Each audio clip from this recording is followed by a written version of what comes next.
Karena hanya lulusan SD, suamiku kerap dihina dan direndahkan oleh warga kampung. Aku terpaksa berkorban jadi TKW ke luar negeri. Tak disangka setelah suamiku sukses jadi juragan teh, suamiku justru tega meninggalkanku dan selingkuh dengan kembang desa.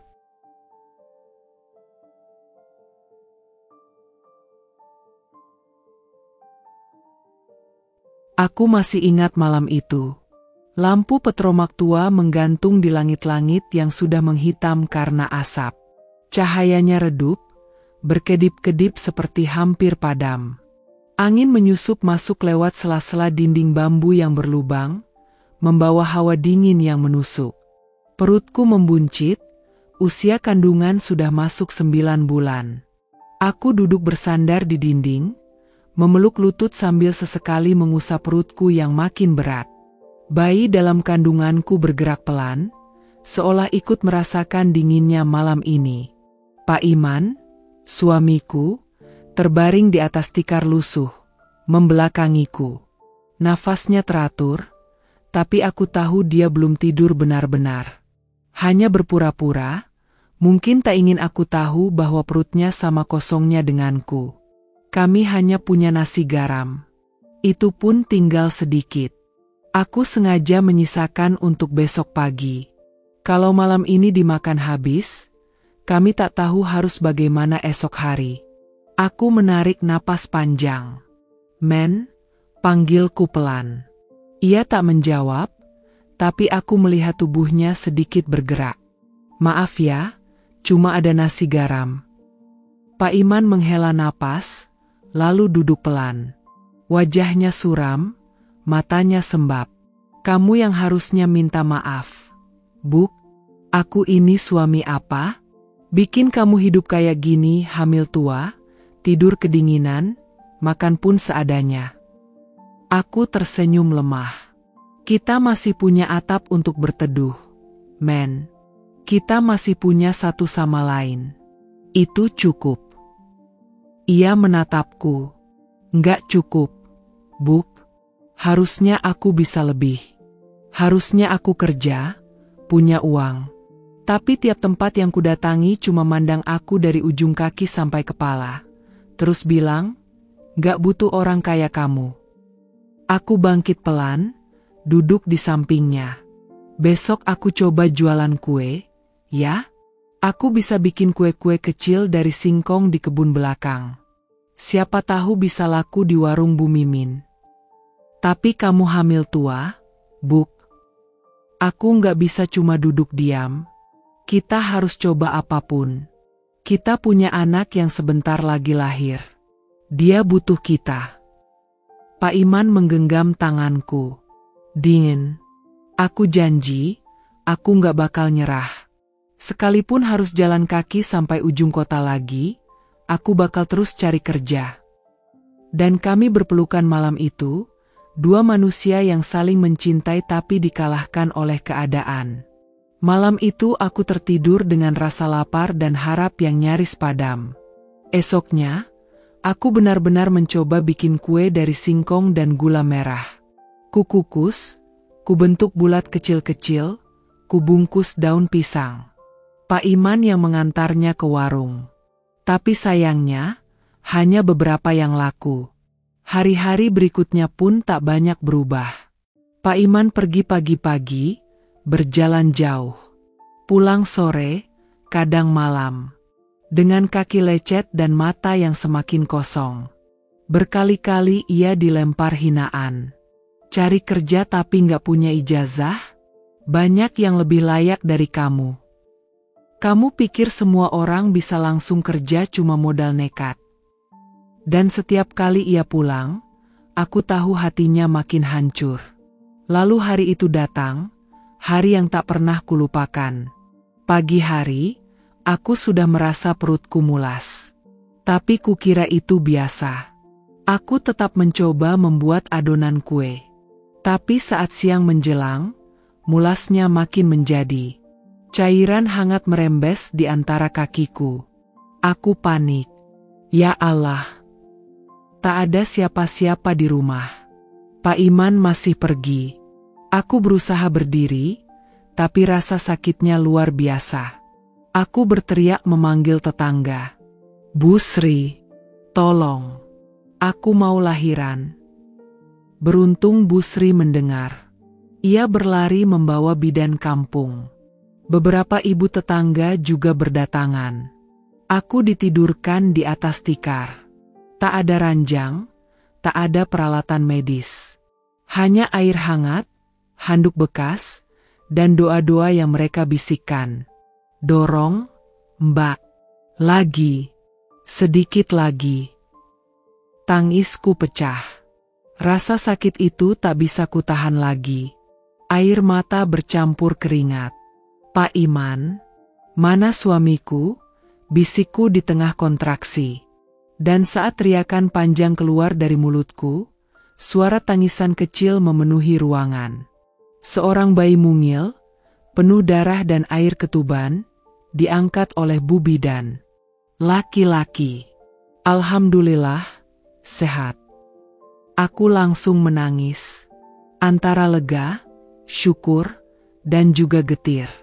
Karena yang kupikirkan bukan kebahagiaan menjadi ibu, tapi bagaimana aku akan memberi makan anak ini? Pak Iman pulang saat senja. Nafasnya terengah, matanya melebar saat melihat kerumunan tetangga di depan rumah. Buk. Ia berlari masuk. Kulihat wajahnya berubah. Ia terpaku melihat bayi kecil di pelukanku. Ini anak kita? Bisiknya. Aku mengangguk sambil tersenyum letih. Iya, Men. Anakku dan anakmu. Pak Iman berlutut, memegang kaki bayi itu dengan tangan bergetar. Maafkan aku, lahir di dunia yang keras, di rumah yang bocor, dengan ayah yang belum bisa apa-apa. Aku menepuk pundaknya. Tapi dia lahir di pelukan dua orang yang mencintainya. Dan kami menangis bersama. Tangisan bahagia yang dibalut ketakutan dan tekad. Kami tahu, perjuangan baru saja dimulai. Keesokan harinya, Pak Iman tidak lagi hanya mencari kerja. Ia membawa bayiku ke gendongannya, menyusuri pasar demi pasar, menawarkan diri sebagai kuli angkut, tukang bersih-bersih, apa saja. Kadang ada yang kasihan, memberi upah seadanya. Anakmu lucu, kata seorang pedagang sayur. Pak Iman tersenyum. Anak pertama, Bu. Lahir kemarin. Berarti masih merah. Ibumu kuat, ya? Dia perempuan paling kuat yang pernah saya kenal. Setiap uang receh yang ia dapat, ia serahkan padaku seperti harta karun. Dan aku menerimanya dengan rasa syukur, walau hanya cukup untuk beli bubur bayi dan setetes minyak kayu putih. Hari-hari kami tak langsung membaik. Tapi pelan-pelan, kami belajar menciptakan cahaya dari keterpurukan. Karena ternyata, bahkan dalam gelapnya malam, lampu petromak tua itu tetap menyala. Berkedip-kedip, tapi tak pernah benar-benar padam. Malam itu hujan deras. Air menetes dari atap rumah kami yang terbuat dari seng karatan, menimbulkan suara tik-tik-tik yang membuat hatiku makin sesak. Roni, anak kami yang baru berusia 2 tahun, batuk-batuk sambil meringkuk di pelukanku. Wajahnya pucat, napasnya berbunyi seperti tersumbat. Aku menyelimuti tubuh kecilnya dengan kain tebal, satu-satunya selimut yang kami punya. Tapi udara begitu dingin, menusuk ke tulang. Roni menggigil, dan saat ia menangis, suara tangisnya serak dan menyayat hati. Las sini, kata Pak Iman pelan dari sisi tikar. Ia menyodorkan satu mangkuk air jahe hangat yang dibuatnya dari sisa gula merah. Aku menerimanya dengan tangan gemetar, menyuapkan sedikit demi sedikit ke bibir Roni. Tapi anak itu menolak, merengek, dan memalingkan wajahnya. Dia nggak bisa tidur dari tadi, Men. Batuknya makin jadi. Pak Iman menatapku. Matanya merah, bukan karena kantuk, tapi lelah, dan mungkin malu. Maaf ya, Las, aku nggak bisa beliin obat. Warung nggak mau ngasih utang lagi. Aku mengangguk pelan. Aku tahu dia bukan tak mau, tapi kami sudah terlalu sering menunggak. Aku pandangi langit-langit rumah. Beberapa titik sudah menghitam karena lembab. Dinding bambu yang dulu kokoh, kini sudah lapuk di sana-sini.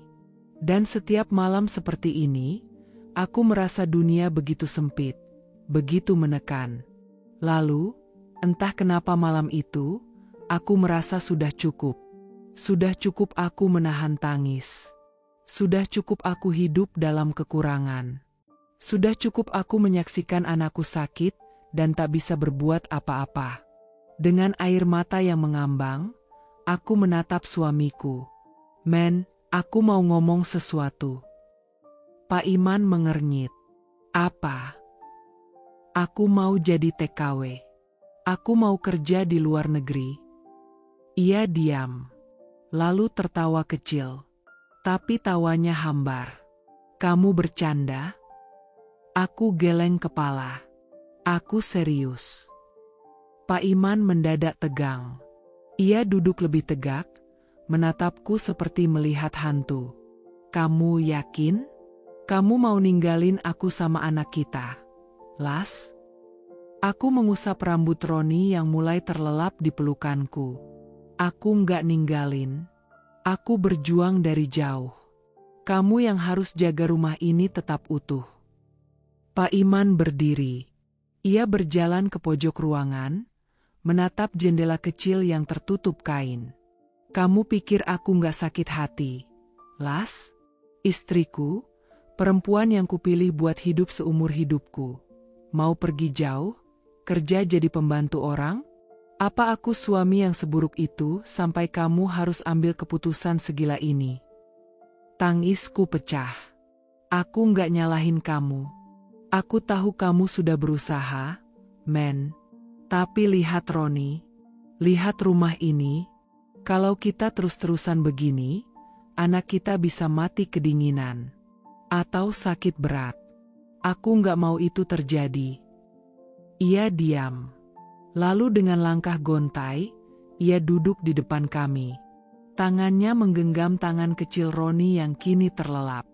Aku takut, Las, bisiknya. Aku juga takut, men. Tapi lebih takut kalau anak kita tumbuh tanpa masa depan. Lebih takut kalau suatu hari, dia nanya, kenapa waktu aku kecil, kalian gak berjuang lebih keras?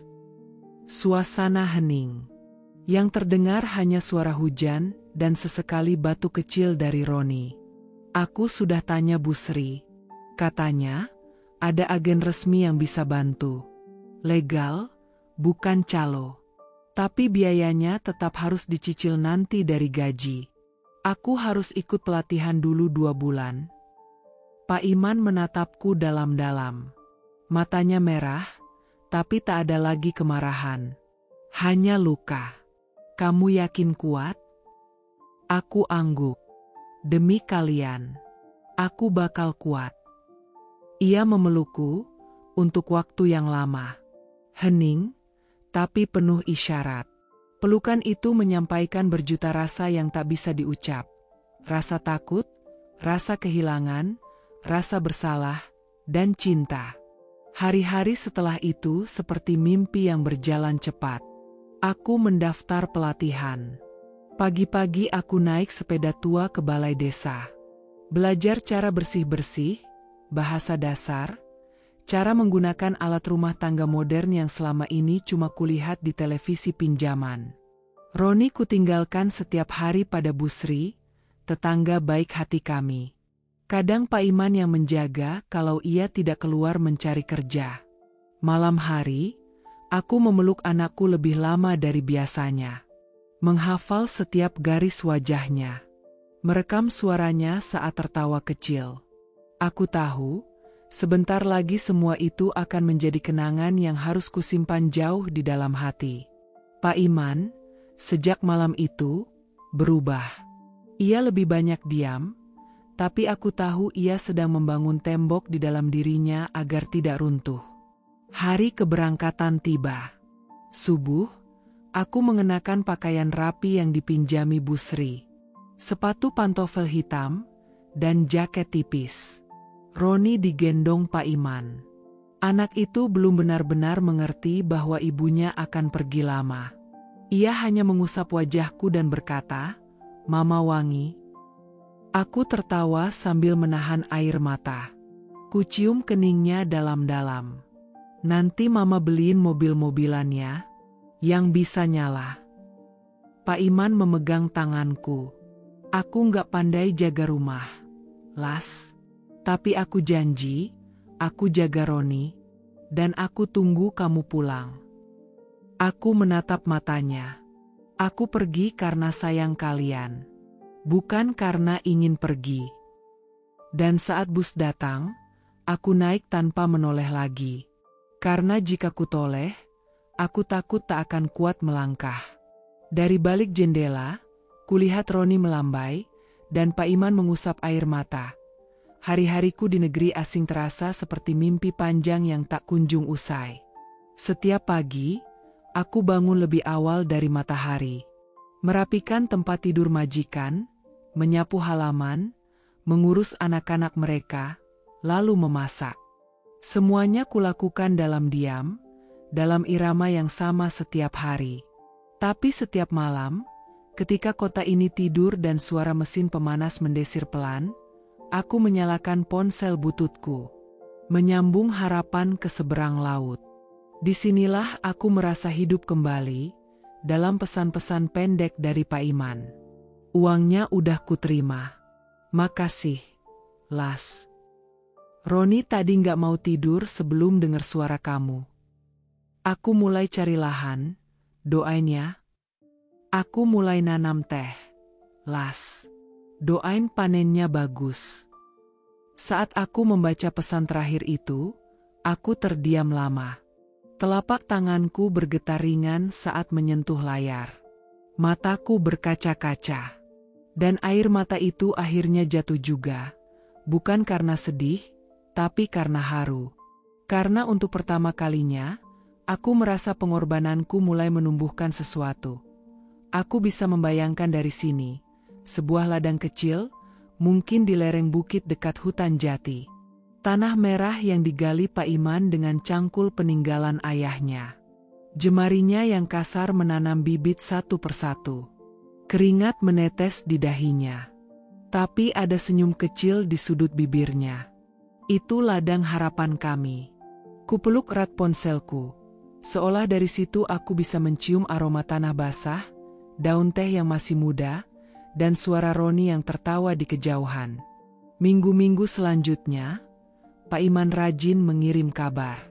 Ladang teh itu namanya Kebun Lasmi.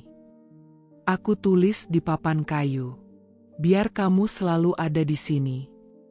Daunnya mulai tumbuh. Tapi beberapa bibit mati kena hama. Aku belajar dari Pak Tarno, petani sebelah. Katanya harus lebih sering semprot air campur bawang putih. Roni bantu siram.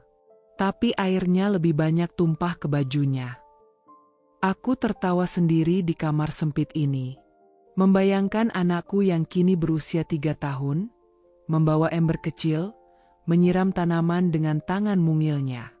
Majikanku, seorang wanita separuh baya bernama Madam Chu, masuk saat aku sedang membaca pesan itu. Ia mengernyit. "Kamu senyum-senyum sendiri, Lasmi?"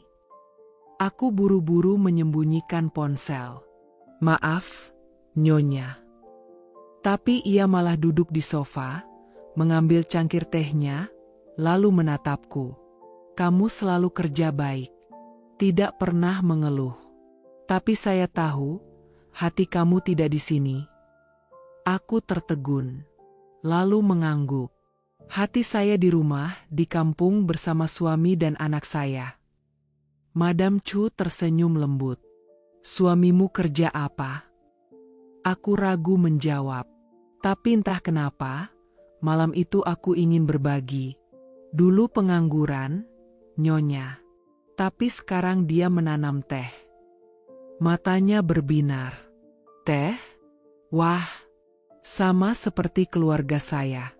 Kami punya perkebunan teh di Taiwan Tengah. Aku sedikit kaget dan mulai bercerita lebih banyak. Tentang bagaimana setiap bulan aku kirim uang. Tentang Pak Iman yang menyewa lahan kecil di dekat lereng. Tentang papan kayu bertuliskan, Kebun Lasmi. Tentang Roni yang kini belajar menyiram tanaman. Madam Chu mengangguk-angguk. Kalau suatu hari kamu pulang, dan ladang tehnya tumbuh bagus, kamu bisa jual ke pabrik. Atau bikin teh kemasan sendiri. Aku terdiam. Membayangkan teh daun yang dikeringkan di atas tampah, dikemas sederhana, lalu dijual di pasar. Mungkin diberi nama, Teh Lasmi Cinta dari Jarak Jauh. Itu mungkin mimpi. Tapi setidaknya mimpi yang terasa dekat. 2 bulan kemudian, Pak Iman mengirimkan foto. Buram, tapi bisa kulihat hijaunya daun-daun teh yang berjajar rapi. Dan di sudut foto itu, Roni berdiri dengan topi lebar, memegang selang air sambil tersenyum lebar. Daunnya makin lebat. Las. Aku bangga. Semua ini dari kamu. Aku menangis lagi, tapi kini, air mata itu bukan karena lelah. Bukan karena rindu. Tapi karena keyakinan bahwa kami sedang membangun sesuatu. Bukan hanya untuk hari ini, tapi untuk masa depan anak kami. Malam itu aku menelepon Pak Iman. Biasanya kami hanya kirim pesan suara, tapi kali ini aku ingin dengar suaranya. Halo? Suaranya terdengar jelas di telingaku. Men, suaraku serak. Terima kasih ya, kamu sudah jaga semuanya. Las, kamu yang harusnya ku bilang begitu. Kamu yang kerja keras. Aku cuma nerusin doa-doa kamu. Tapi kamu beneran kasih nama, Kebun Lasmi? Ia tertawa. Iya, biar kamu tahu, walau kamu jauh, kamu tetap akar dari semua ini. Aku menahan isak. Aku sayang kamu, men, sama Roni juga. Dan kami sayang kamu. Jangan pikir kamu sendirian di sana. Setiap daun teh yang tumbuh, itu karena kamu. Setiap pagi yang Roni lewati, itu karena kamu. Setiap rejeki yang datang, itu karena kamu.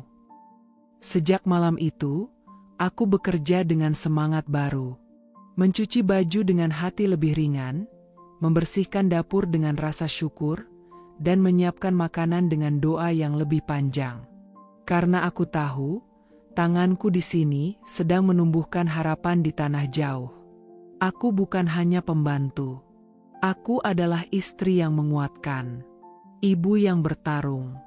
Akar dari sebuah ladang yang kelak akan menghidupi keluarga kecilku. Hari itu aku baru saja selesai menyetrika baju seragam anak majikanku ketika pesan suara dari Yani masuk. Yani adalah teman sekamarku di pelatihan sebelum aku berangkat ke negeri ini. Ia juga seorang TKW, tapi ditempatkan di kota lain. Kami sering berbagi kabar dan sesekali saling tumpang menangis kalau hati sedang rapuh. Las, jangan marah ya, tapi aku cuma mau kasih tahu sesuatu.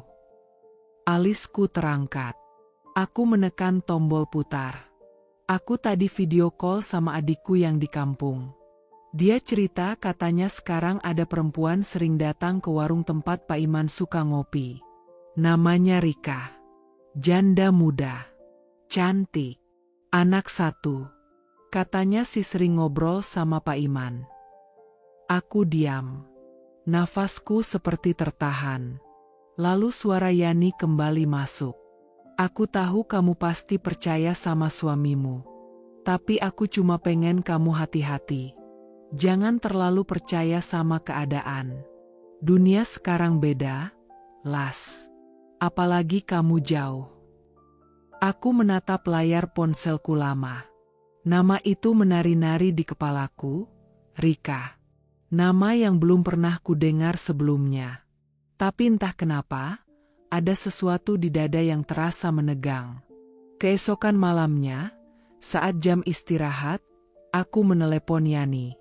Halo, Yan? Las. Maaf ya, aku nggak bermaksud bikin kamu mikir macam-macam. Aku menarik napas panjang. Nggak apa-apa. Aku malah bersyukur kamu jujur. Tapi, siapa sih sebenarnya Rika itu? Yani terdengar ragu menjawab. Katanya dia dulu tinggal di kota. Cerai karena suaminya selingkuh. Sekarang tinggal di rumah orang tuanya, dekat kebun teh. Katanya suka bawa dagangan ke warung Bu Mimin. Sering juga ngobrol sama orang-orang, termasuk suamimu. Aku menggigit bibirku.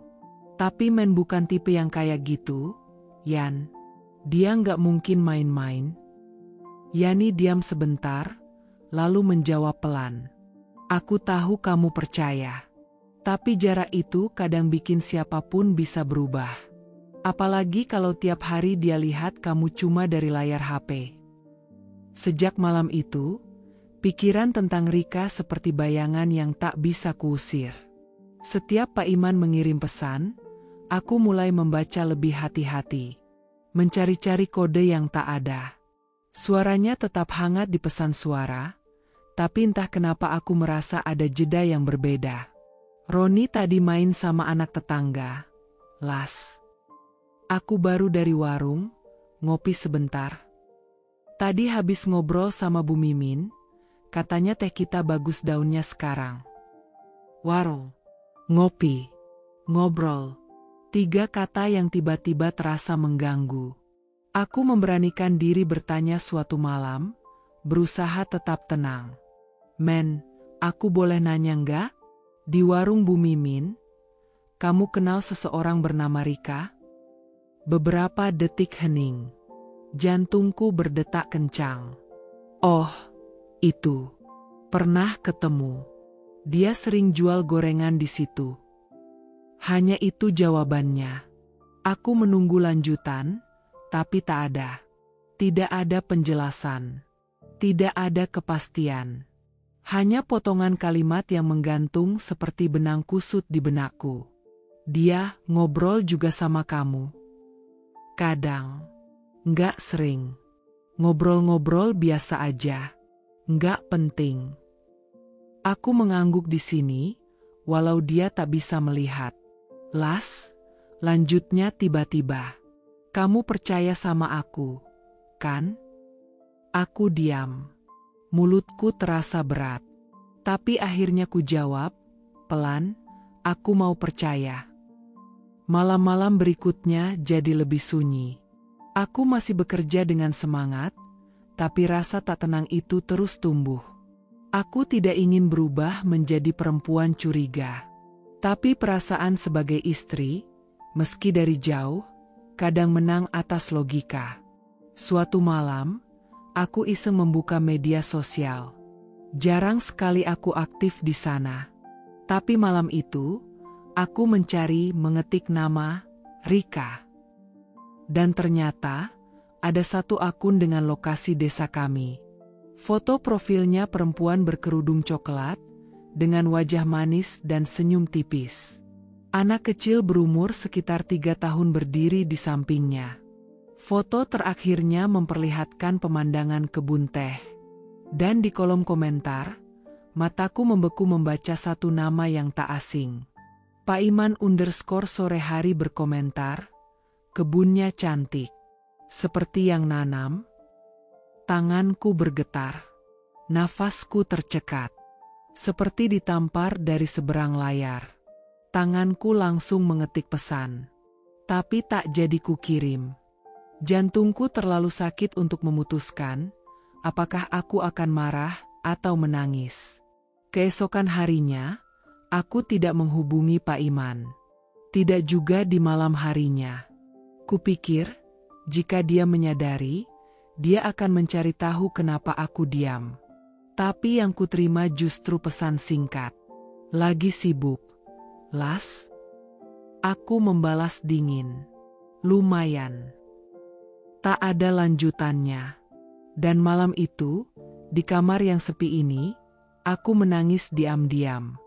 Meringkuk di pojokan kasur, memeluk ponsel seperti memeluk kenyataan yang menyakitkan. Aku tidak sengaja menemukan amplop coklat di antara tumpukan pakaian kotor yang menunggu dicuci. Tulisan tangan di depannya sederhana. Untuk Lastri dari sahabatmu, Bu Ningrum. Jantungku seketika berdegup, meradang dalam dada. Bu Ningrum adalah sahabat baikku di kampung, wanita bijak yang selalu jujur dan penuh perhatian. Kalau ia mengirim surat, pasti ada sesuatu yang penting. Dengan gemetar, kukoyak pinggir suratnya. Isinya sepucuk surat pendek, tapi disertai 2 lembar foto. Surat berbunyi, "Lastri, aku kirim ini bukan mau bikin kamu cemburu. Tapi kamu harus tahu, ini bukan gosip atau fitnah. Ini kenyataan yang kulihat sendiri. Simpan baik-baik, ya. Salam sayang, Ningrum." Aku menunduk, meremas foto-foto itu. Pak Iman dan Rika tertawa bersama di pasar. Terlalu dekat. Terlalu mesra untuk sekadar teman ngopi. Foto pertama. Pak Iman memegang tangan Rika di meja kecil, tempat segelas kopi setengah kosong. Wajahnya merekah, menunjukkan tawa lepas. Seperti sedang dikocok oleh lelucon yang hanya mereka berdua mengerti. Foto kedua. Rika berpangku dada di bahu Pak Iman. Keduanya masih tertawa saat ia mengambil arah kamera. Mereka tampak nyaman, intim, bersama, sudut rahasia yang tak seharusnya aku lihat. Hatiku seolah ditusuk belati. Napasku tertahan. Dunia di sekitarku berubah jadi sunyi, kecuali degup jantung dan gema pikiranku. Kenapa? Kenapa mereka begitu dekat? Kupegang foto itu sampai ujungnya mengelupas. Apa ini kesalahan? Mimpi buruk? Aku ingin yakinkan diriku bahwa itu pasti manipulasi, atau hanya candaan Bu Ningrum. Sampai akhirnya kuputuskan menelusuri asal-usul foto itu. Aku tak tahan. Kuangkat ponsel demi menghubungi Yani. "Yan, kamu masih ingat Rika?" Suara Yani terdengar pelan di seberang. "Iya, janda muda dari desa sebelah. Seingatku anaknya satu, namanya Sita." Aku menghela napas. Aku baru dapat surat, ada 2 foto. Pak Iman tertawa sama dia, di pasar. Sunyi di seberang. Yani akhirnya menghela napas panjang. "Aku nggak mau bikin kamu panik, Las. Tapi aku pernah lihat mereka barengan, bukan sekadar ngobrol. Rika sering bantuin Pak Iman bawa barang dari pasar. Kadang duduk sementara dia ngopi. Tawa mereka, ya, terlihat sekali ada satu getaran berbeda." Aku meremas foto itu. Kenapa sih mereka nggak nurutin pesan dari jauh? Apa men sudah lupa sama hatiku? Aku ngerti perasaanmu. Tapi kamu harus bertanya langsung sama dia sebelum cinta ini patah. Aku paham. Yani benar. Tapi bagaimana caranya? Bagaimana bicara soal ini dari jarak yang jauh? Di tengah kondisi di mana aku sibuk bekerja, kondektur majikan mengawasi, dan Roni butuh perhatian? Hari-hariku terasa berat. Setiap kali aku buka pesan dari kampung, jantungku langsung deg-degan. Aku menimbang-nimbang, lakukan panggilan video, atau tunggu Pak Iman yang meneleponku. Tiba-tiba di malam yang hening, ponselku berdering. "Pak Iman." Aku tunduk, mengambilnya. "Halo, sayang." Aku hanya mendesah. Suara terasa asing. "Bagaimana ladangnya?" tanyaku, mencoba mengalihkan rasa takut. "Baik, Las. Daunnya tumbuh lebih rimbun. Rika katanya mau bantu semprot tanaman kalau diperlukan." "Rasakan?" Dia menyebut Rika tanpa menunduk. Tanpa rasa takut kalau aku bakal tanya. "Kalau Rika bantu, kenapa nggak kamu?"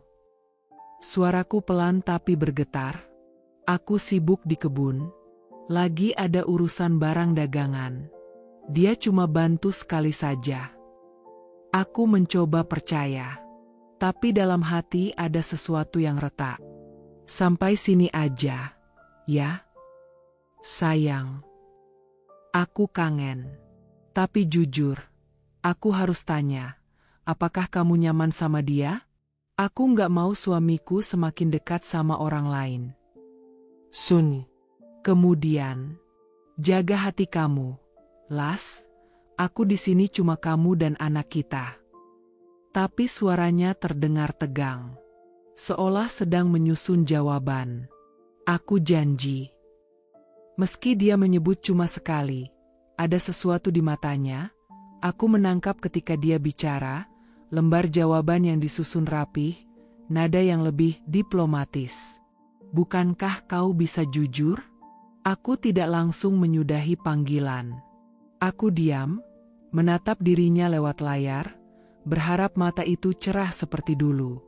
Seperti saat ia bilang ia bangga pada kebun teh, saat ia tertawa bersama Roni, saat ia berjanji kembali untukku. Kini, aku hanya menemukan keraguan. Dan keraguan itu tumbuh menjadi retakan dalam hatiku. Seminggu kemudian, aku pulang ke kos, membawa surat dari Buning Room di saku.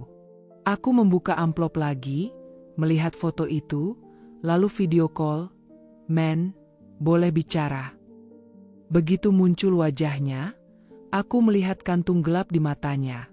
Entah karena sibuk, entah karena penyesalan, entah karena bersalah. Las, kamu dapat apa-apa? Aku giring hati untuk tenang. Ada surat dari Buning Room. Foto, kamu dan Rika. Suasana hening. Ia menelan ludah. Oh, surat itu. Kenapa aku nggak dikabarin? Dan kenapa kalian tertawa di pasar? Apa itu cuma candaan? Matanya sesaat menunduk. Bibirnya bergetar. Las, maaf. Itu cuma teman bantu ngangkat dagangan. Aku capek. Dia yang bantuin karena kebetulan lewat. Tapi kamu tertawa, mesra. Suaraku semakin berat. Air mata memenuhi kedua mataku.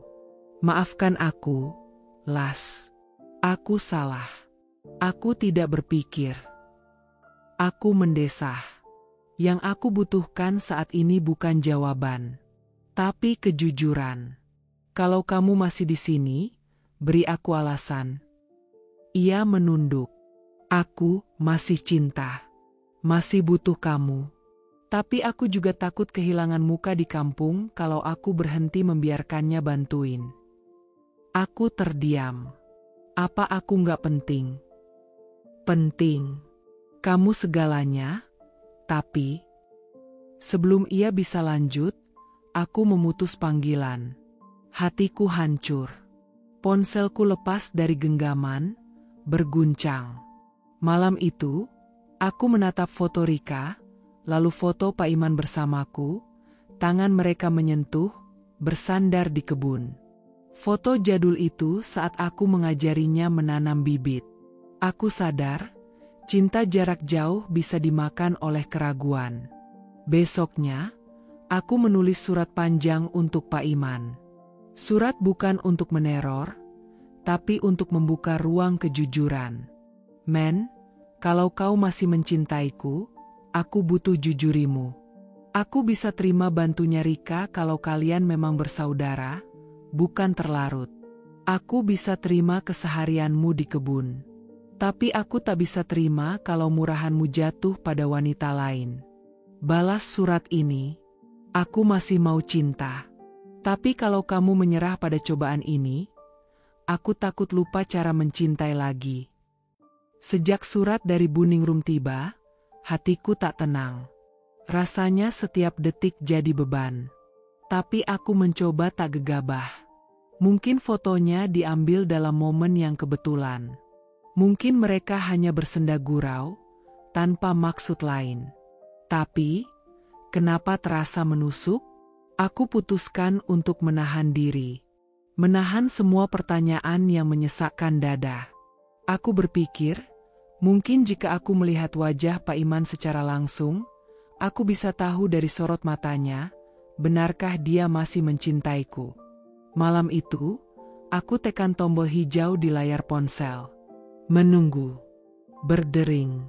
Sekian detik terasa seperti disayat sembilu. Sampai akhirnya, "Halo, Bu." Wajah kecil Roni muncul di layar. Anakku. Matanya selalu seperti Pak Iman, bulat dan jujur. "Hai, Nak. Lagi ngapain?" "Main mobil-mobilan, Bu," jawabnya polos. "Ibu kapan pulang?" Roni kangen. Aku tersenyum paksa. Ibu juga kangen. Di rumah siapa aja sekarang? Cuma Roni sama Mbah Putri. Loh, ayah mana? Aku pura-pura santai, padahal jantungku menjerit. Roni berpaling sejenak, seolah menanyakan sesuatu ke arah belakang, lalu menjawab sambil memainkan ujung bajunya. "Ayah di kebun. Sama Bu Rika." Dua kata terakhir itu membakar dadaku seperti api. Sama Bu Rika. Kalimat itu bukan cuma informasi. Itu penegas luka. "Kamu yakin?" tanyaku sambil menahan getar suara. Roni mengangguk. "Iya. Tadi ayah jemput Bu Rika pakai motor. Mereka bawa cangkul sama keranjang buah. Mau panen katanya." Aku tak sanggup lagi. Mataku mulai panas. Tapi aku tak boleh menangis di depan Roni. "Oke, Nak. Ibu tutup dulu ya." Peluk ibu dari jauh. Peluk balik, "Bu." Layar mati. Sunyi. Aku duduk diam. Menatap dinding. Gambar wajah Pak Iman yang dulu menenangkanku kini menertawaiku. Jam dinding sudah menunjukkan pukul 11 malam. Tapi tak ada kantuk yang mau singgah. Di luar jendela, suara hujan mengguyur kota. Tapi yang paling deras justru air mata di pipiku. Aku tarik selimut. Bukan karena dingin, tapi agar suara isakku tak terdengar tetangga kamar kos. Ponselku terus kupeluk. Entah kenapa aku berharap Pak Iman mengirim pesan, menelepon, atau memberi kabar. Tapi tak ada. Hanya diam. Dan dalam diam itu, aku mulai merasa, aku bukan lagi satu-satunya perempuan di hidupnya. Keesokan harinya, aku memberanikan diri menelepon Pak Iman.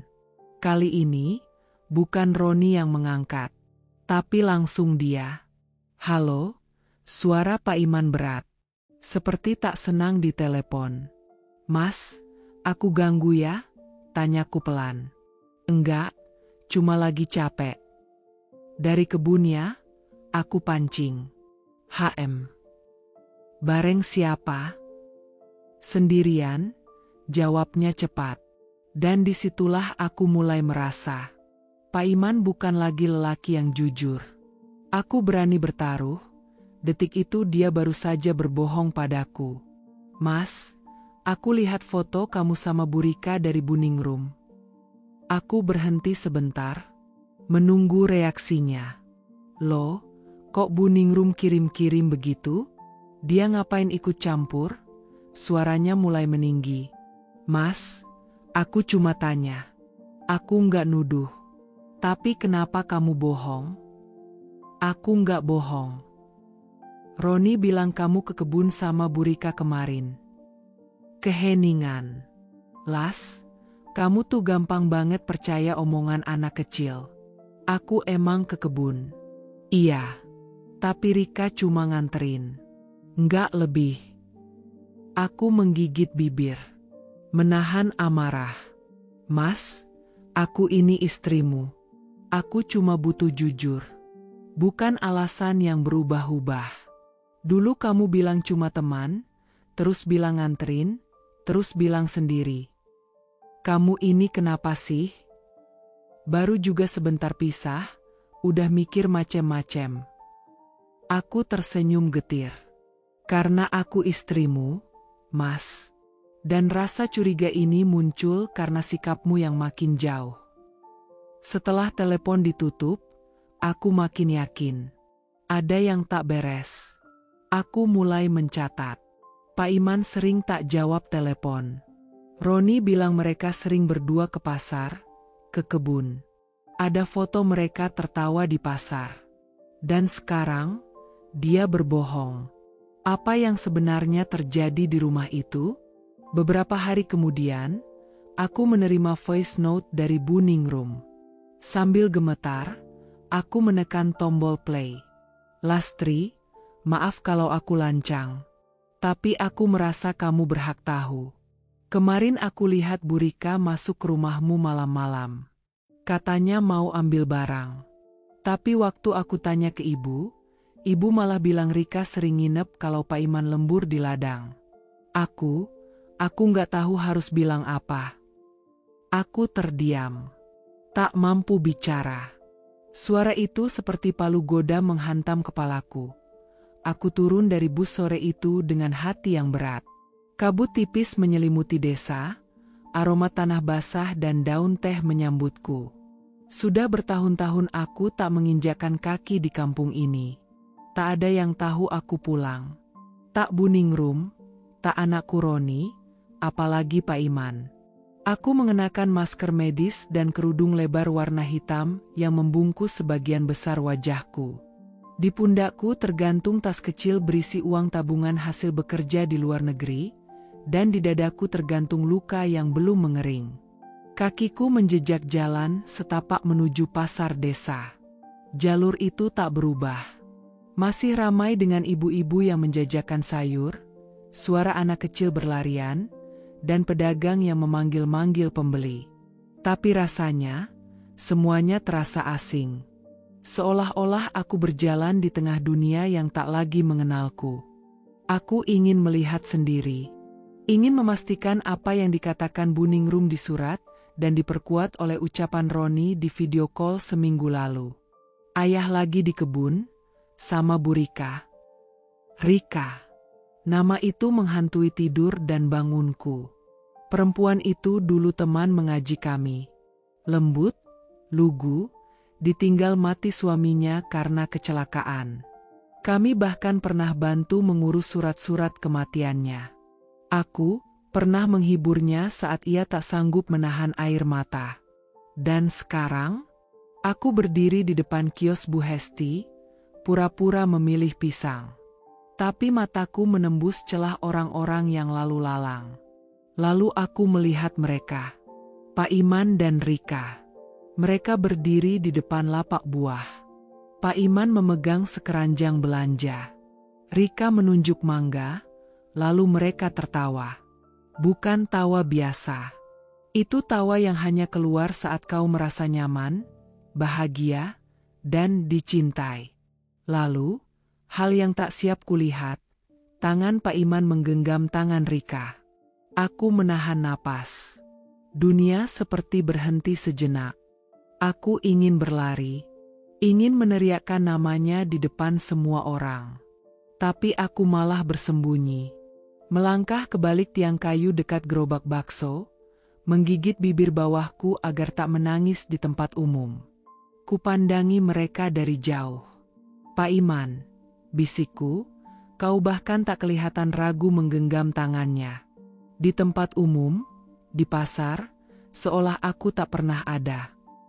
Mereka berjalan menyusuri lorong pasar. Sesekali Pak Iman menoleh ke Rika dan tersenyum. Senyum yang dulu hanya milikku. Aku mengikuti mereka dari kejauhan. Mereka berhenti di warung kopi. Duduk berdampingan. Tak canggung. Rika menyuapinya pisang goreng, dan Pak Iman tertawa seperti remaja jatuh cinta. Aku ingin mendekat. Ingin menghentikan semuanya.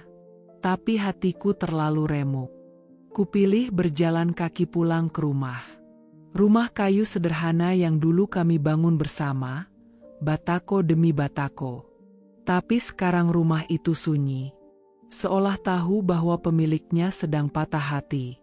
Sesampainya di depan pagar, aku tak langsung masuk. Ada sandal perempuan lain di depan pintu.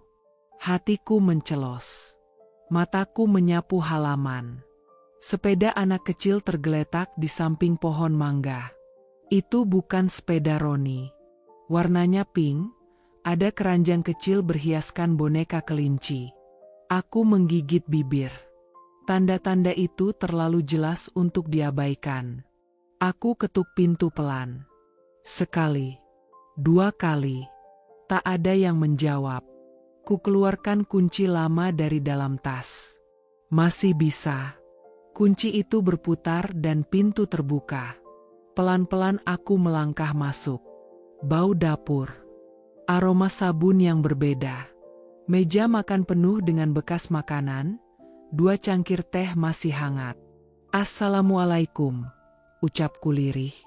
Tak ada jawaban. Tapi dari dalam kamar terdengar suara. Langkah kaki. Lalu seseorang keluar. Rika. Ia terpaku melihatku. Matanya membesar, tangan yang membawa cucian nyaris terjatuh. Elastri? Suaranya lirih, nyaris tak terdengar. Aku menatapnya. Dalam-dalam. Kau sudah lupa suaraku. Ia gelagapan. Aku nggak tahu, kamu pulang. Jelas. Tak ada yang tahu. Aku memang tak bilang siapa-siapa. Kataku, menatap cucian di tangannya. Baju Pak Iman. Juga celana anak kecil. Kau sudah nyaman ya, tinggal di sini? Ia menunduk. Tak sanggup menjawab. Dari arah dapur, terdengar suara langkah kaki lain. Pak Iman muncul, mengusap tangan dengan handuk. Ia terdiam saat melihatku. Lastri, ucapnya kaget. Aku menatap matanya, dingin. Sudah lupa caraku mengetuk pintu? Sudah lupa bau badanku? Atau kau baru ingat aku kalau melihat wajah anakmu? Pak Iman menatapku, lalu menatap Rika. Ia tergagap. Aku bisa jelaskan. Aku tertawa pahit. Kau tahu yang paling menyakitkan dari semuanya. Tak ada yang menjawab. Hening. Aku melangkah ke meja makan. Mengangkat salah satu cangkir teh.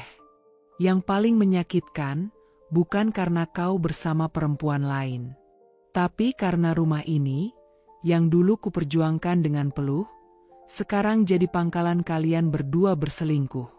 Tanpa malu. Tanpa hormat. Bukan gitu maksudku. Sudah, bentakku, air mata menetes satu-satu. Roni muncul dari kamar, membawa mainan. Mama, suaranya lirih. Aku langsung mengusap air mataku dan berjongkok. Sayangku, kamu sehat? Ia mengangguk, lalu memelukku erat. Aku peluk dia sambil menahan tangis. Dalam pelukan anakku, aku temukan sedikit sisa kekuatan. Aku bangkit, menatap Rika dan Pak Iman. Aku tak akan ribut di sini. Tapi jangan kira aku akan tinggal diam. Kau pikir aku pulang hanya untuk menangis dan kembali pergi? Mereka terdiam seperti maling yang tertangkap basah. Anggap saja ini babak baru, Pak Iman. Dan untukmu, Rika, kau tahu betul siapa aku. Kau akan segera tahu kenapa Lastri bukan perempuan yang bisa kau injak dan buang seenaknya. Rumah itu masih berdiri di ujung gang kecil, catnya mulai pudar, tapi tetap terlihat hangat. Aku berdiri di seberang jalan selama hampir 15 menit, hanya memandangi pagar besi yang dulunya aku ket sendiri bersama Pak Iman. Waktu itu, Roni masih kecil, ikut-ikutan mengecat dan membuat tangannya belepotan warna hijau mint. Kami tertawa seharian. Sekarang, aku hanya bisa berdiri, menggenggam erat gagang koper kecil yang kuseret dari terminal. Aku tak membawa banyak barang. Hanya beberapa baju, dan sisa harapan bahwa rumah itu masih milikku. Dengan napas berat, Aku akhirnya menekan bel. Ting, tong. Tak lama kemudian, pintu terbuka. Seorang anak laki-laki keluar, dengan rambut acak-acakan dan seragam SD yang masih rapi. Roni, anakku. Aku menahan napas. Dadaku seperti diremas dari dalam. Tapi kalimat yang keluar dari mulut kecil itu, memecah seluruh dunia yang kubangun di dalam pikiranku. Bu Lastri, ya? Aku membeku. Bibirku bergetar. Roni, ini ibu. Ia tampak bingung. Lalu melirik ke dalam rumah. Tunggu ya, saya panggil ayah. Saya, Bu Lastri. Bukan mama. Bukan ibu. Anak kandungku bahkan tidak mengenaliku. Aku masih berdiri di depan pintu ketika langkah kaki Pak Iman terdengar dari dalam. Ia keluar dengan cepat, wajahnya sempat terlihat kaget, tapi buru-buru digantinya dengan senyum pura-pura yang bahkan tidak sempat menyentuh matanya. Loh, Lastri, tumben pulang gak ngabarin dulu? Aku menahan napas, mencoba tetap tenang. Aku memang sengaja, gak ingin merepotkan. Pak Iman membuka pagar. Masuklah. Aku melangkah masuk dengan koperku. Saat melewati ruang tamu, aroma rumah ini masih sama. Tapi ada bantal-bantal baru di sofa. Ada taplak meja motif bunga yang dulu ku benci, tapi kini justru menghiasi ruang utama. Kau tinggal sendiri di sini? Tanyaku sambil memandangi sudut-sudut rumah. Pak Iman tak menjawab. Ia memanggil Roni. Roni, tolong ambilkan air minum buat tamu. Tamu. Lagi-lagi, seperti hantaman keras di dadaku. Roni menuruti, lalu masuk ke dapur. Aku duduk di sofa, menahan isak yang sudah bergolak di tenggorokan. Dia, udah lupa sama aku, bisikku pelan. Pak Iman menarik napas. Lastri, dia masih kecil. Dia bingung. Setelah kamu pergi, kita nggak tahu harus jelasin apa ke dia. Mataku menatap tajam ke arahnya. Bilang saja ibunya pergi karena terlalu lelah mencintai seorang suami yang tidak bisa setia. Pak Iman mengalihkan pandangannya. Roni kembali membawa segelas air. Meletakkannya di meja kecil di depanku, lalu kembali ke kamar. Tak satu pun dari kami bicara selama beberapa detik. Hening. Menyesakkan. Aku akhirnya bicara. Dia sudah tak ingat aku, ya? Pak Iman menjawab pelan. Dia ingat. Tapi setiap kali nanya, ibu kemana? Aku bingung jawabnya. Akhirnya, dia pelan-pelan berhenti nanya. Aku menatap air di gelas. Getarannya seperti hatiku, tak pernah benar-benar tenang. Dan sekarang dia memanggilku Bu Lastri. Seperti orang asing. Pak Iman diam. Aku mendongak, menatap wajah yang pernah sangat kucintai. Apa Rika tinggal di sini? Tanyaku akhirnya. Pak Iman kaget. Enggak, dia cuma bantu-bantu. Kadang masak, kadang antar Roni sekolah. Dan dia yang mengajarkan Roni memanggilku Bu Lastri. Pak Iman membuka mulut, tapi tak ada kata yang keluar. Aku berdiri. Rumah ini bukan rumahku lagi. Semua sudutnya terasa asing. Anak kandungku bahkan memperlakukanku seperti bibi tamu. Pak Iman mencoba mendekat. Lastri, jangan salah paham. Roni butuh waktu. Dan aku juga bingung harus bagaimana. Aku menatap matanya dalam-dalam. Kalau kau memang bingung, kenapa tak pernah mencariku? Kenapa begitu mudah menggantiku? Ia mengusap wajahnya. Aku nggak menggantimu. Tapi kau juga tidak berusaha menahanku. Tidak pernah menjemputku kembali. Dan lihat sekarang, anak kita tak lagi menganggapku ibunya. Tangisku pecah. Suara isakku memenuhi ruang tamu. Pak Iman terlihat panik. Lastri, aku minta maaf. Aku tahu ini salahku. Tapi tolong, jangan pergi lagi. Setidaknya beri aku kesempatan perbaiki semuanya. Aku menggeleng lemah. Perbaiki? Dengan apa? Dengan kata-kata kosong? Dengan tatapan pura-pura? Kau bahkan tak berani menyebut namaku saat Rika di rumah.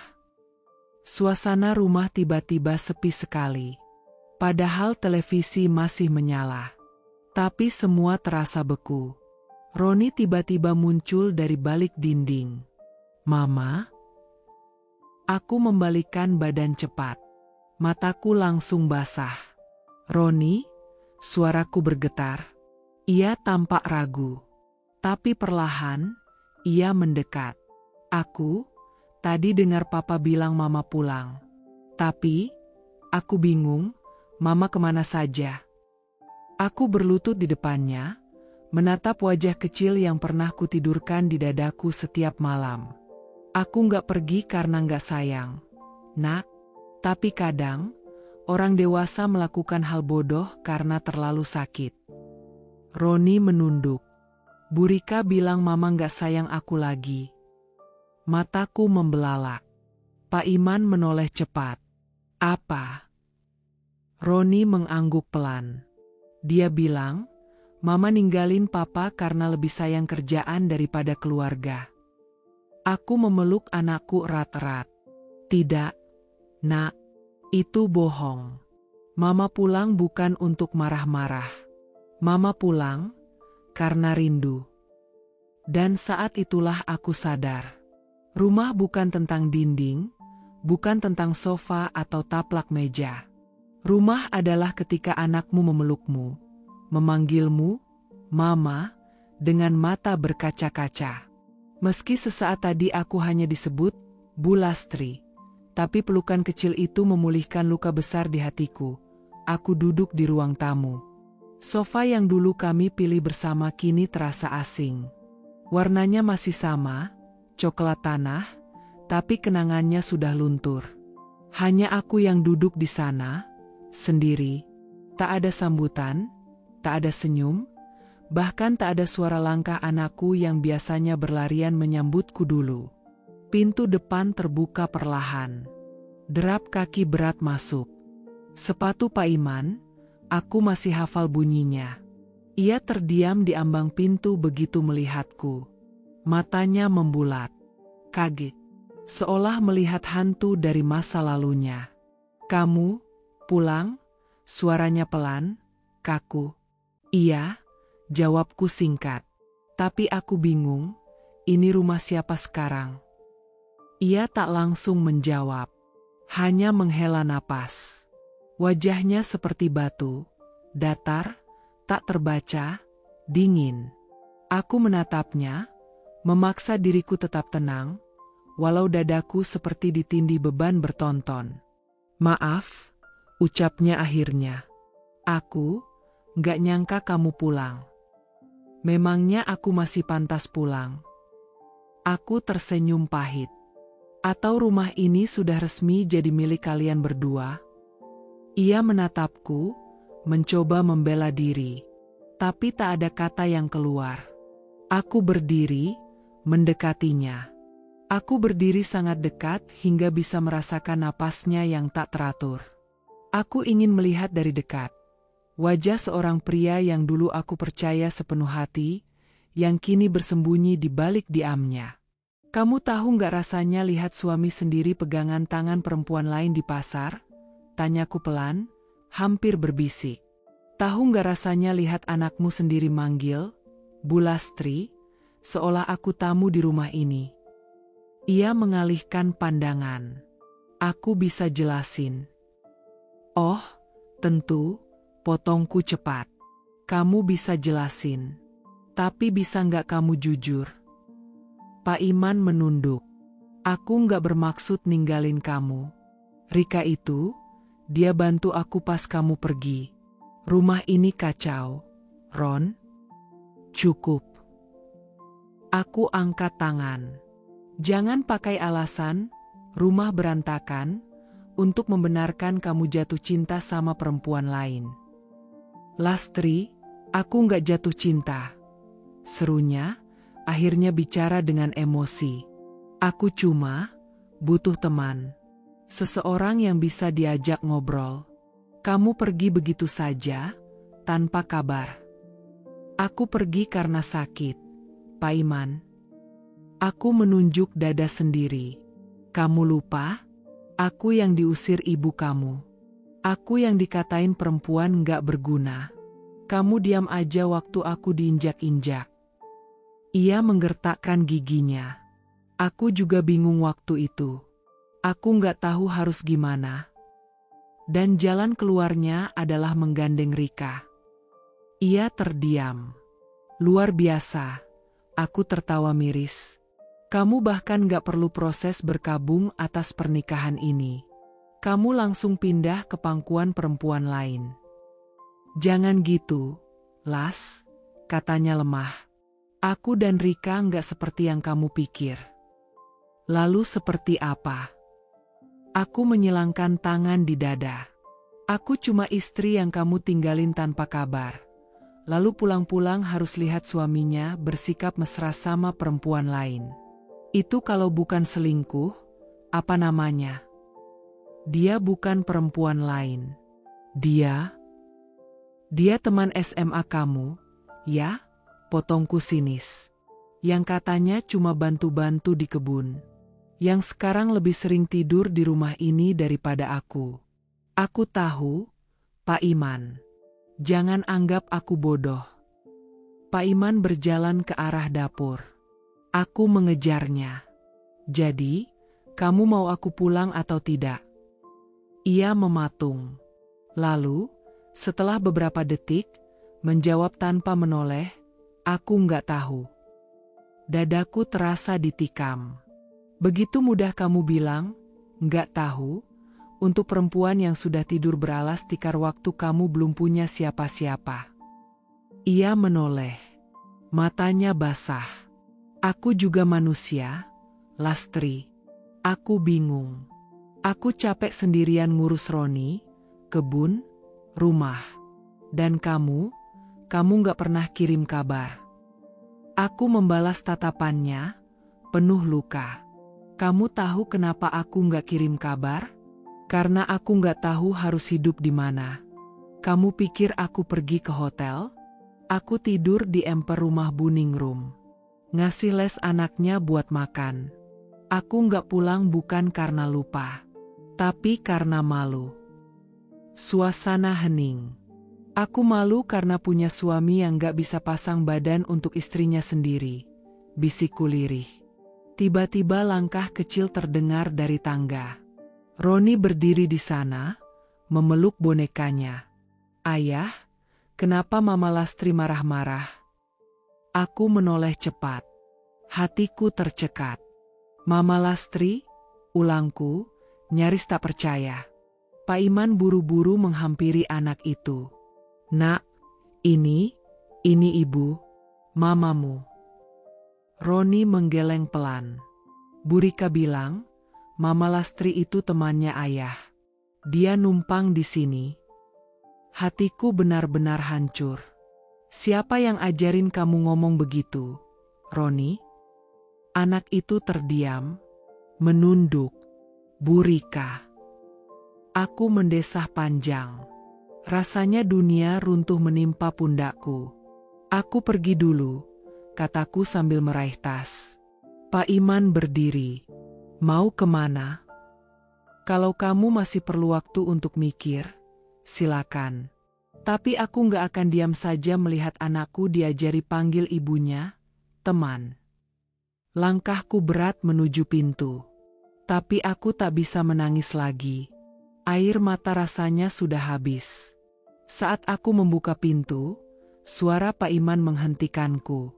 Las, kalau aku minta kamu tinggal, kamu mau?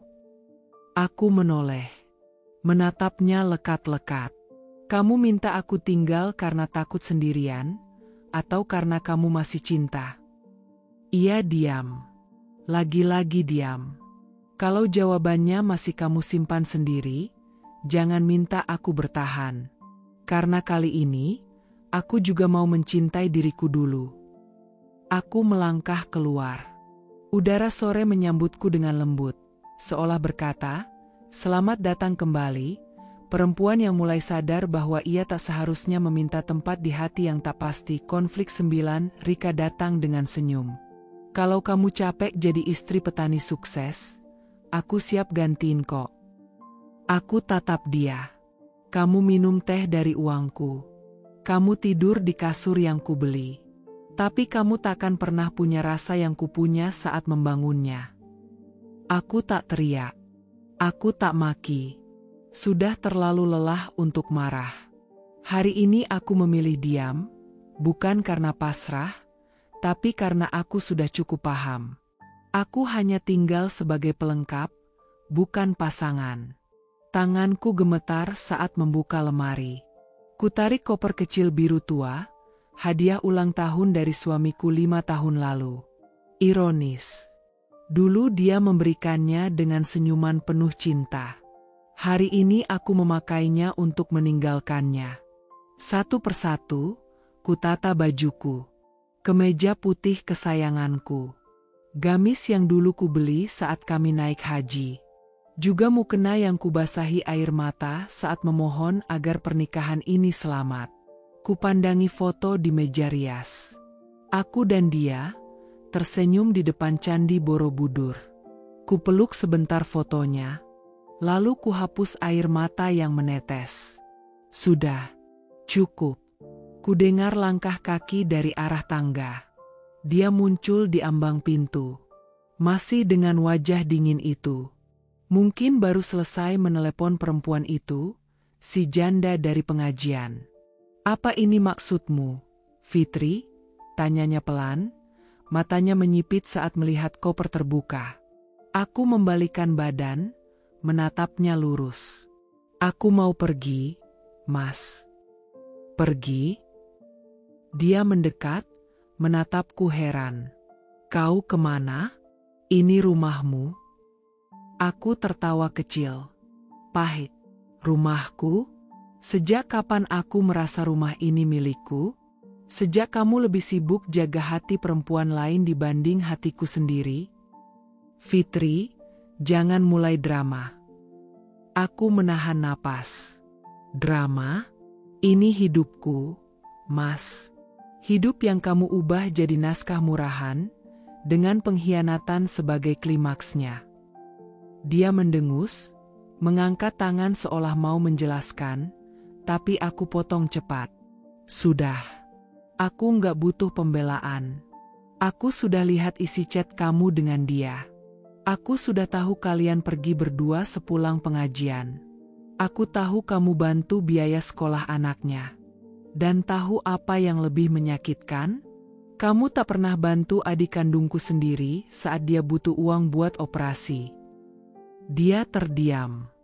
"Aku cuma kasihan sama dia," ucapnya lirih. "Lucu.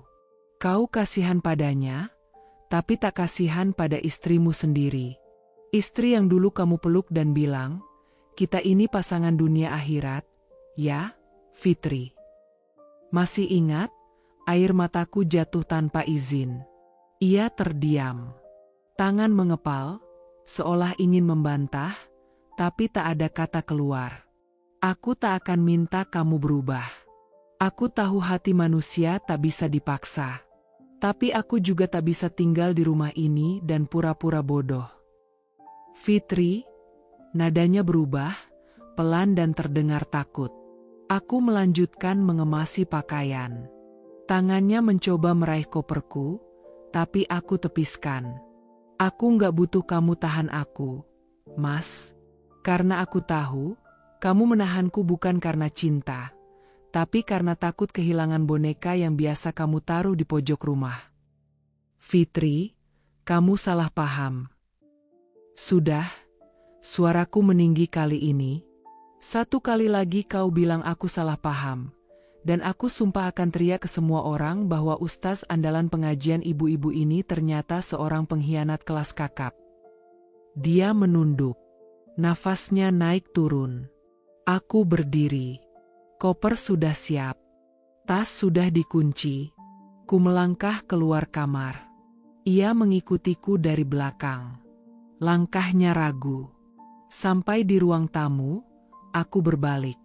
Menatap wajahnya sekali lagi. Mungkin terakhir kalinya. Dulu aku menikahimu karena yakin kamu lelaki yang baik. Tapi sekarang, aku sadar kamu bukan suami dari istri yang kamu khianati. Kamu cuma lelaki yang tak tahu cara berterima kasih. Dia terdiam. Bahkan tak berani menatapku. Kulangkahkan kaki keluar rumah. Udara malam terasa dingin. Tapi hatiku lebih dingin. Aku berjalan menuju gerbang, melewati taman kecil yang dulu kami rawat bersama. Bunga melati yang dulu ia tanam, kini sudah hampir mati. Ku tatap sejenak. Persis seperti cintanya, pernah mekar, lalu layu pelan-pelan. Saat aku hendak membuka pintu pagar, ku dengar suara langkah cepat di belakangku. Fitri, tunggu. Aku menoleh. Dia berdiri di sana, wajahnya panik. Apa? Tanyaku pendek. Kalau kamu keluar malam-malam begini, kamu mau kemana? Entah. Ke tempat yang lebih waras dari rumah ini. Kamu gak bisa pergi begitu aja. Kita bisa bicarakan ini. Aku menggeleng pelan. Sudah banyak malam aku ingin bicara, Mas. Tapi kamu lebih sering keluar rumah atau sibuk main HP. Tapi, kita sudah menikah hampir 10 tahun. Apa semudah itu kamu pergi? Aku menahan tangis yang sudah mengendap di tenggorokan. Justru karena 10 tahun, aku tahu kapan waktunya berhenti. Aku bukan perempuan bodoh yang bertahan karena takut sendiri. Aku cukup berharga untuk dicintai dengan jujur. Dia menarik napas. Suaranya gemetar, aku minta maaf. Maafmu tidak menghapus sakit yang kamu tinggalkan. Tolong, beri aku kesempatan. Aku menggeleng pelan. Kesempatan? Kamu sudah habiskan semua saat pertama kali kamu membela dia dan merendahkanku di depan teman-teman pengajian. Dia tertunduk, tak lagi berkata-kata. Aku pamit, Mas. Tapi bukan sebagai istri. Hanya sebagai perempuan yang pernah kamu abaikan. Kututup pagar perlahan. Dan untuk pertama kalinya, aku merasa bebas. Bukan dari pernikahan, tapi dari luka yang terus kutanggung sendiri. Di dalam hati, aku tahu, aku tidak sedang lari. Aku hanya sedang memilih waras. Memilih pulih. Dan untuk itu, aku harus menjauh dari sumber lukanya. Aku tak pernah membayangkan hidupku akan dimulai kembali di kota ini, Solo. Bukan kota impianku. Bukan tempat yang kuanggap rumah. Tapi justru disinilah aku menemukan sisa-sisa nafas untuk bertahan. Hari pertama aku sampai, aku hanya membawa 1 koper kecil, segepok luka, dan 2 kantong kresek penuh harapan yang koyak. Aku menyewa kamar kos di gang sempit dekat pasar. Dindingnya lembab, atapnya bocor sedikit, tapi aku bersyukur. Setidaknya di sana, tak ada suara makian atau wajah pengkhianat yang harus kulihat tiap hari. Aku mulai berjualan nasi bungkus di depan gang. Hanya 5 bungkus di hari pertama. Nasi, telur balado, sayur lodeh. Itu saja. Aku menata dengan hati-hati di atas tikar plastik, berharap ada satu saja yang laku. Tapi tak ada yang mampir. Hari kedua, aku hanya masak 3 bungkus. Dan yang terjual? 1. Laki-laki tua pemulung membelinya, walau akhirnya aku beri gratis. Untuk sarapan, Pak, kataku, berusaha tersenyum meski hatiku retak. Hari ketiga, aku hampir menyerah. Hingga suara yang amat ku kenal terdengar dari ujung gang. "Las?" Aku menoleh. Yani, teman lama dari kampung, yang dulu pergi lebih dulu ke kota setelah cerai dari suaminya. "Yani?" Dia langsung memelukku erat. "Ya Allah, kamu kemana aja? Aku nyariin kamu, tahu?" Aku nyaris menangis di pelukannya. Rasanya seperti kembali melihat wajah yang tak menilaimu dari sisa-sisa luka, tapi dari kekuatanmu bertahan. Kami duduk di warung kecil. Aku ceritakan segalanya. Tentang suamiku, tentang Rika, tentang malam ketika aku memilih diam lalu pergi. Yani mendengarkan tanpa memotong. "Aku tahu kamu bakal sampai titik ini," katanya akhirnya, menatapku lembut. "Kamu terlalu tulus untuk tidak disakiti, Las. Tapi kamu juga terlalu kuat untuk dibiarkan tumbang." Sejak itu, dia sering mampir. Kadang bawa plastik sayur, kadang cuma duduk nemenin aku di tikar jualan. "Aku bisa bantu bungkusin, kalau kamu mau," katanya suatu hari. Pelan-pelan, lapakku mulai ramai. Aku mulai bangun jam 3 pagi, masak lauk lebih banyak, dan bereksperimen dengan menu. Sambal goreng kentangku jadi favorit. Nasi uduknya mulai dikenal orang gang. Suatu siang, pembeli tetapku berkata, "Nasinya beda, Mbak. Rasanya kayak masakan ibu saya dulu." Aku tertegun, hampir menangis. Karena dalam tiap sendok bumbunya, aku tuang semua luka yang tak bisa kubahasakan. Yani bilang, "Akhirnya kamu hidup lagi, Las." Dan aku tersenyum. "Lukaku masih ada, Yan. Tapi, rasanya udah gak berdarah lagi." Malam itu aku duduk di lantai kamar kos. Kulepas ikatan rambutku. Kuhirup napas panjang. Aku mengingat wajah Raka, suamiku. Bekas suamiku. Saat aku pergi, dia tak mengejarku. Tak ada pesan. Tak ada permintaan maaf. Hanya diam. Tapi diamnya mengajarkanku satu hal. Aku memang tak penting baginya. Dan kini, aku tak ingin jadi penting bagi siapapun lagi. Aku ingin jadi penting bagi diriku sendiri.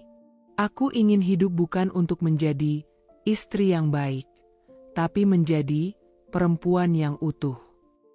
Esok harinya, aku meminjam uang dari koperasi pasar dan membeli etalase kecil. Kulempar mimpi baru di antara nasi bungkus dan sambal terasi.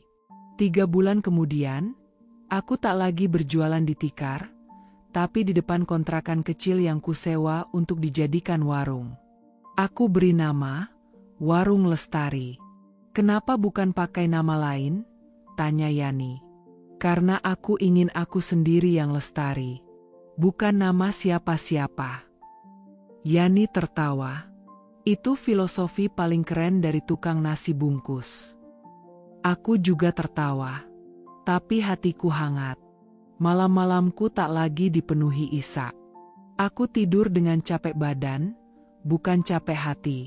Dan setiap bangun pagi, aku tahu, hari ini aku tak harus menghadapi seseorang yang menganggapku beban. Terkadang, saat duduk sendiri, aku membayangkan Raka sedang mencari-cari aku. Mungkin menyesal, mungkin tidak. Tapi kini, aku tak lagi peduli, hujan baru saja reda. Jalanan Solo malam itu masih menyisakan basah yang dingin. Aku baru saja selesai membereskan meja-meja di warung kecilku. Bau sisa sambal dan uap nasi masih menggantung di udara. Satu-satu piring kukumpulkan, kutumpuk, lalu kubawa ke belakang. Saat itulah kudengar suara langkah pelan dari depan warung. Suara yang entah kenapa membuat hatiku berdegup. Langkahnya ragu, seperti seseorang yang takut ditolak masuk. Aku menoleh. Dan aku membeku. Roni. Anak lelaki itu berdiri di ambang pintu. Tubuhnya lebih tinggi dari terakhir aku melihatnya. Lebih kurus juga. Matanya masih sama. Mata anakku yang dulu suka merengek minta dikeloni sebelum tidur. Bu, suaranya pecah. Aku kangen masakan ibu. Aku tak bisa berkata apa-apa. Langkahku gemetar. Kutarik napas panjang, lalu kutinggalkan piring-piring di tanganku. Aku berjalan mendekat, dan begitu jarak kami hanya beberapa langkah. Kami berpelukan. Pelukan yang hangat, basah, dan tak sempurna karena bahu kami sama-sama berguncang oleh tangis. Aku memeluknya erat, menempelkan wajahku di dadanya. Anakku, anakku datang. Maaf, Bu, maaf aku lama gak nyari ibu. Maaf aku, ninggalin ibu sendirian. Aku menggeleng cepat. Bukan kamu yang salah, Nak, bukan kamu. Kamu masih kecil waktu itu. Ibu yang gagal mempertahankan semuanya. Ia mencium tanganku berkali-kali. Aku cuma pengen makan masakan ibu lagi. Dulu aku suka pura-pura sakit biar gak ke sekolah. Cuma biar bisa makan di rumah dan nemenin ibu masak. Tawaku pecah di sela isak. Kamu tuh ya, ibu tahu. Tapi ibu biarin karena ibu senang kamu di rumah. Aku menggandengnya masuk ke dalam. Kursi panjang kayu kusodorkan. Dia duduk seperti dulu, membungkuk sedikit, menggoyang-goyangkan lutut, seperti anak kecil yang sedang menunggu makanan. Duduk sini. Ibu masakin mie goreng spesial. Masih suka mie goreng, kan? Banget, Bu. Aku ke dapur. Tanganku bergerak lincah, meski mataku masih basah. Suara air mendidih, aroma bawang tumis, dan kepulan uap mie seperti menghidupkan kembali kenangan-kenangan kami dulu. Sementara itu, dari balik dapur, kudengar ia berkeliling. Membuka-buka album foto, memandangi pajangan kecil yang kuletakkan di rak dekat dinding. Bu, ibu hidup sendirian terus di sini? Iya, tapi ada Yani, teman ibu. Dia sering mampir. Ayah, pernah nyari ibu nggak? Aku terdiam sejenak, lalu menjawab pelan, nggak. Dia terlalu sibuk sama hidup barunya. Dia juga nggak nyari aku, Bu. Dia cuma sibuk dengan istri barunya. Aku nggak betah di rumah. Aku menghampirinya sambil membawa sepiring mie goreng lengkap dengan telur ceplok dan kerupuk. Ia menatapnya seolah itu adalah sepiring emas. Saat mencicipi suapan pertama, matanya langsung berkaca-kaca lagi. Ini rasa rumah, Bu. Aku mengelus rambutnya. Rumah ibu selalu terbuka buat kamu, Nak, kapanpun.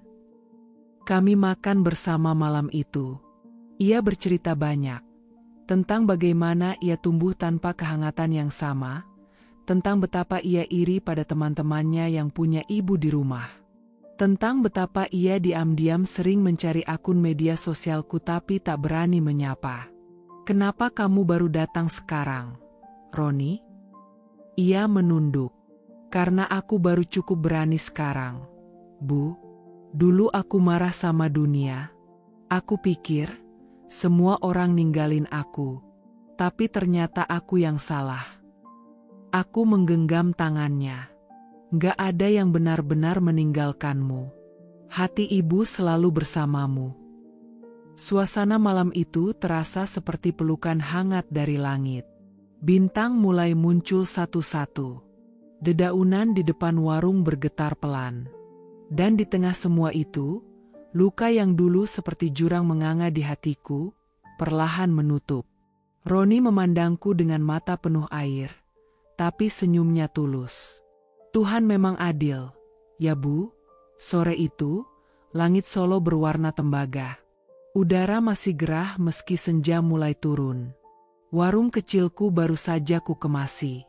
Wajan sudah kucuci, sisa-sisa nasi bungkus sudah habis dibeli pelanggan tetap. Di sudut meja, Ada lilin kecil yang belum sempat kuganti dengan lampu neon. Hari itu terasa aneh. Sunyi. Seolah angin sedang membawa pesan yang tak biasa. Tiba-tiba, langkah tergesa terdengar dari arah depan. Aku menoleh dan terdiam. Pak Iman. Dengan baju lusuh, rambut awut-awutan, dan wajah yang tak lagi kukenal. Matanya cekung. Pipinya kempot. Tangannya menggenggam tas ransel robek. Aku berdiri. Diam. Hati ini sempat gemetar, tapi cepat-cepat kusiram dengan logika. Las, suaranya serak. Astagfirullah. Ini kamu? Ini warung kamu? Aku tak menjawab. Hanya menatap. Aku kehilangan segalanya. Las. Ia duduk di kursi panjang di depan warung, seolah lututnya tak mampu menopang tubuhnya sendiri. Rika ninggalin aku. Kabur sama sopir sayur. Aku masih diam. Ladang kita, ladangku maksudnya. Rusak. Kering. Nggak ada yang ngurus. Aku coba bertahan, Las, tapi semuanya kayak nyeret aku ke bawah. Ia mengusap wajahnya, lalu menunduk. Matanya tampak merah. Aku pulang ke rumah kita dulu. Tapi udah kosong. Sepi banget. Aku kira kamu masih di sana. Tapi semua udah berubah. Bahkan jendela pun udah ditumbuhi ilalang. Karena rumah itu ditinggalkan. Pak Iman, jawabku datar. Kamu yang pergi. Rumah hanya menunggu, tapi tak selamanya bisa menanti.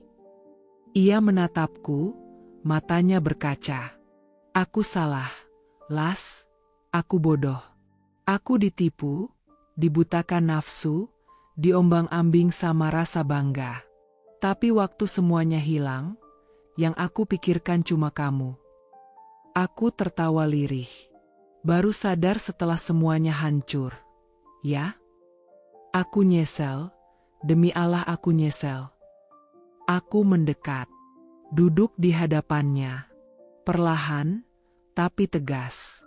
Pak Iman, aku pernah jadi rumah. Rumah yang menanti, yang menerima, yang menyediakan pelukan setiap kau lelah di ladang.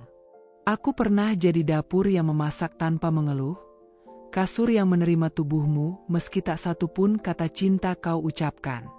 Tapi kamu lebih memilih warung sebelah.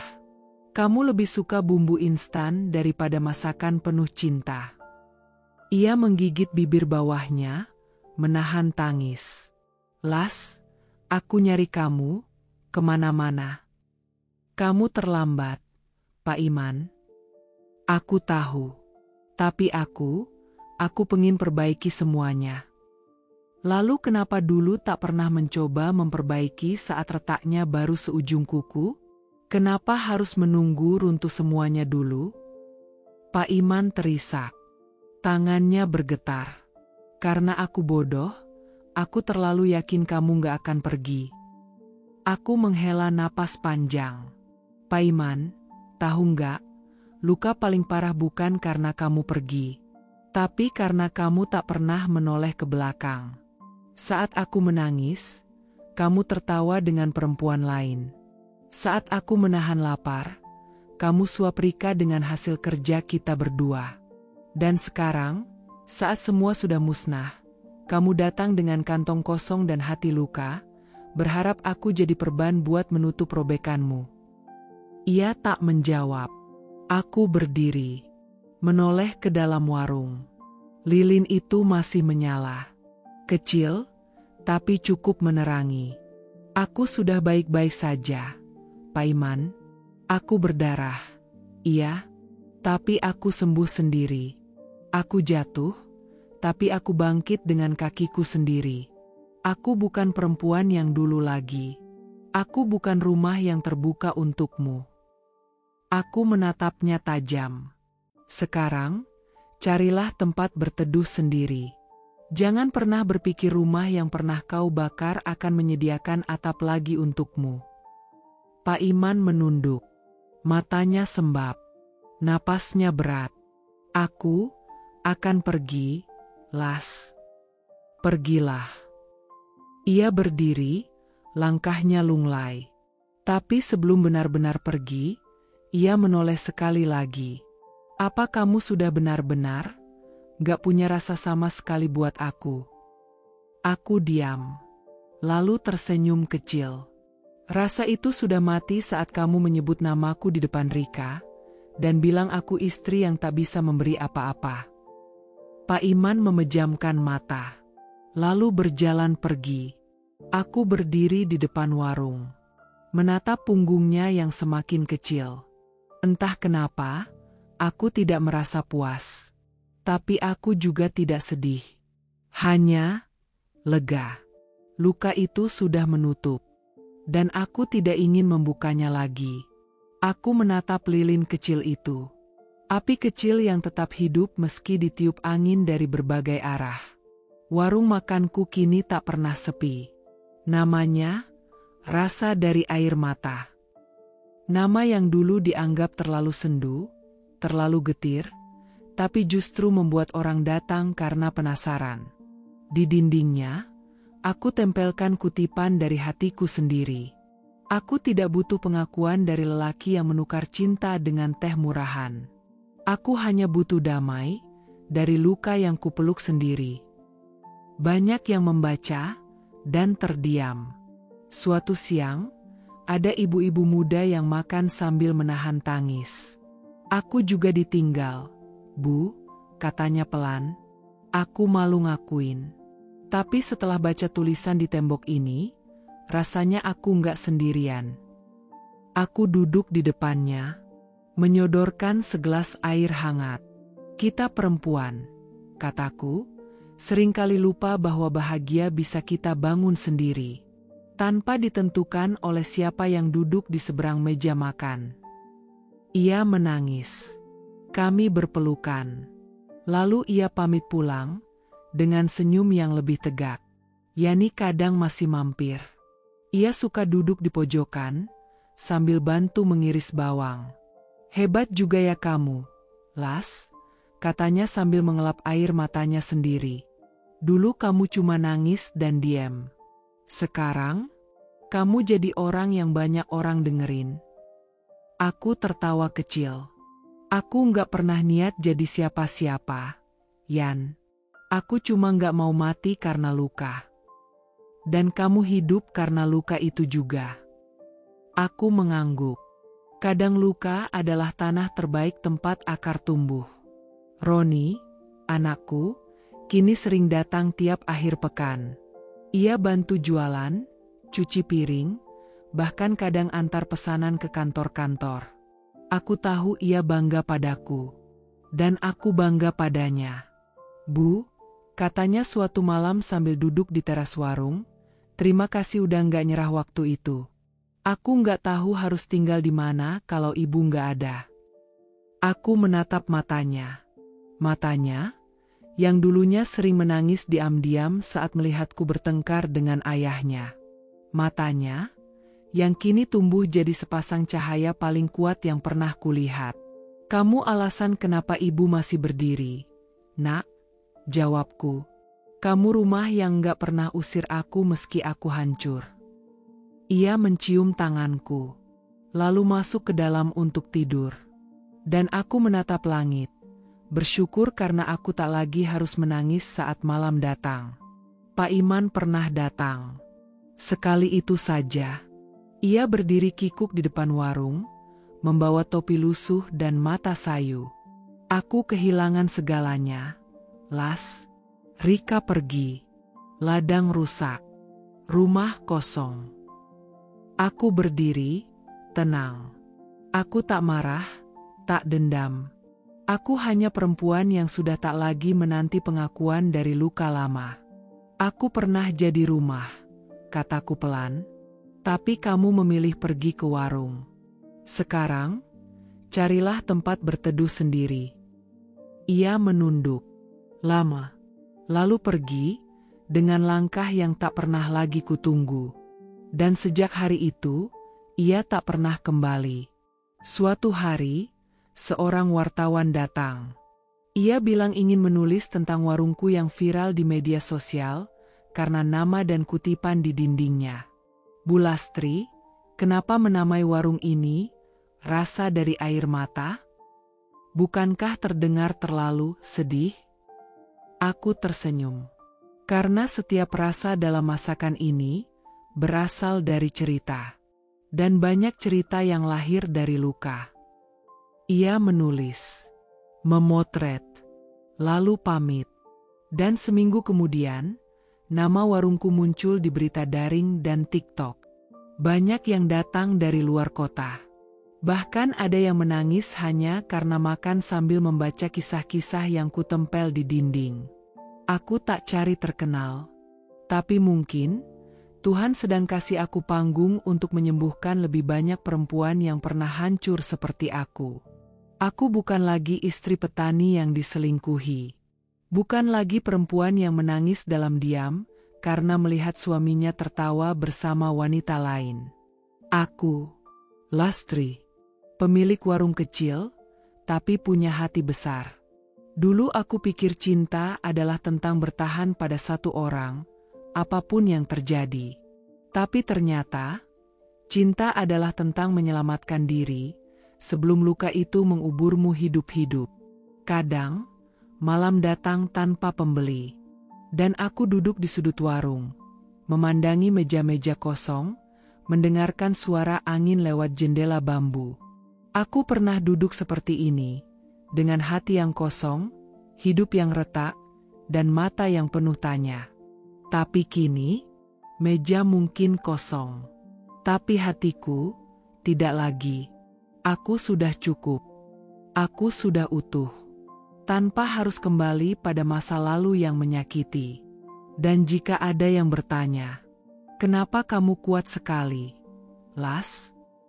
Jawabanku sederhana, aku tidak kuat. Aku cuma perempuan yang sudah terlalu sering jatuh, dan tak punya pilihan selain bangkit. Lagi dan lagi. Karena menjadi perempuan bukan soal siapa yang mencintaimu, tapi bagaimana kamu mencintai dirimu, meski seluruh dunia menertawakannya.